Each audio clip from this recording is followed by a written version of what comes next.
National Herald పత్రిక money laundering కేసులో కీలక పరిణామం చోటు చేసుకుంది. కేసు దర్యాప్తు క్రమంలో జప్తు చేసిన 661 కోట్ల విలువైన స్థిరాస్తులను స్వాధీనం చేసుకునేందుకు ఈడీ నోటీసులు జారీ చేసింది. ఢిల్లీ, ముంబై, లఖనౌల్లోని ఆస్తులపై నోటీసులను అతికించినట్లు ప్రకటనలో తెలిపింది. సంబంధిత ఆస్తులను ఖాళీ చేయాలని లేదా వాటికి వచ్చే అద్దెలను బదిలీ చేయాలని అందులో ఈడీ పేర్కొంది. పీఎంఎల్ఏ చట్టం కింద చర్యలు తీసుకున్నట్లు వెల్లడించింది. నేషనల్ హెరాల్డ్ పత్రికకు అసోసియేటెడ్ జర్నల్స్ లిమిటెడ్ ఏజేఎల్ ప్రచురణకర్తగా ఉంది. కాంగ్రెస్ అగ్రనేతలు సోనియా, రాహుల్ సహా కొందరు పార్టీ నేతలు ప్రమోటర్లుగా ఉన్న యంగ్ ఇండియన్ ప్రైవేట్ లిమిటెడ్ దానికి యాజమాన్య సంస్థ.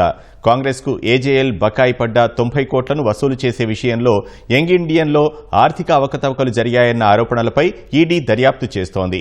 ఇందులో భాగంగా 2023 నవంబర్లో సంబంధిత స్థిరాస్తులతో పాటు ఏజేఎల్లో ఈక్విటీ షేర్ల రూపంలో ఉన్న యంగ్ ఇండియన్కు చెందిన 90.21 కోట్లు జప్తు చేసింది. సోనియా, రాహుల్ గాంధీతో పాటు ప్రస్తుత కాంగ్రెస్ అధ్యక్షుడు మల్లికార్జున ఖర్గే వంటి సీనియర్ నేతల్ని ఈడీ ఇప్పటికే విచారించింది. తాజాగా సంబంధిత స్థిరాస్తుల స్వాధీనానికి నోటీసులు జారీ చేసింది.